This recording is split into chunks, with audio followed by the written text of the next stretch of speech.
इंतहा पसंदाना नज़रियात और तकसीम पसंद क़ुव्वतों से निमटने के लिए मुकम्मल तैयार हैं। कौमी इस्तेहकाम को नुकसान पहुँचाने वाले अनासिर से सख्ती से निमटना चाहेगा। चीफ ऑफ आर्मी स्टाफ और chief of defence forces field marshal Syed Asim Munir का गुजरांवाला और सियालकोट गैरेजन के दौरे पर खिताब। कहा कि जदीद जंगी माहौल को टेक्नोलॉजी के साथ हम आहंगी बेहद अहम है। जदीद जंग में टेक्नोलॉजी, तेज़ फैसला साजी, दुरुस्तगी और सूरत हाल से बाखबर रहना नागुज़ीर है। दुश्मन की हाइब्रिड जंग, इंतहा पसंद नज़रियात और इंतशार फैलाने वाले अनासिर के खिलाफ भरपूर तवज्जो जारी है। ISPR के मुताबिक दौरे के दौरान फील्ड मार्शल को फॉर्मेशंस की ऑपरेशनल तैयारियों पर ब्रीफिंग दी गई।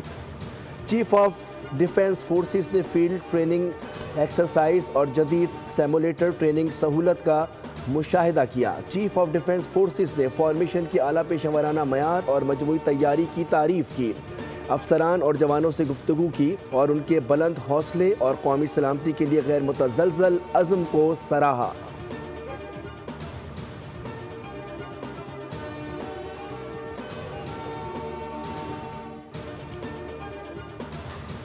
पाकिस्तान बहरान से निकल आया, माशी आशारिये बेहतर हो चुके हैं। वज़ीर-ए-आज़म शहबाज शरीफ का नेशनल रेगुलेटरी रिफॉर्म्स की इफ्तिताही तकरीब से खिताब। कहा कि इस्लाहात आवाम और कारोबारी तबके की गुज़िश्ता कई दहाइयों से ख्वाहिश थी।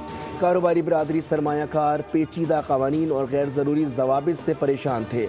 हुकूमत संभाली तो पाकिस्तानी मईशत नाजुक सूरत हाल से दो चार थी। मुल्क अमली तौर पर माली दिवालियापन के दहाने पर खड़ा था। महंगाई बेकाबू थी। पॉलिसी रेट मईशत को मफलूज कर चुका था। मुल्क में कारोबारी सरगर्मियाँ जमूद का शिकार थीं।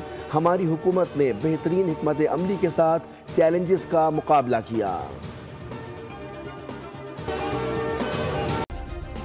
सब्सक्राइब करें और बेल दबाएं ताकि कोई खबर रह न जाए।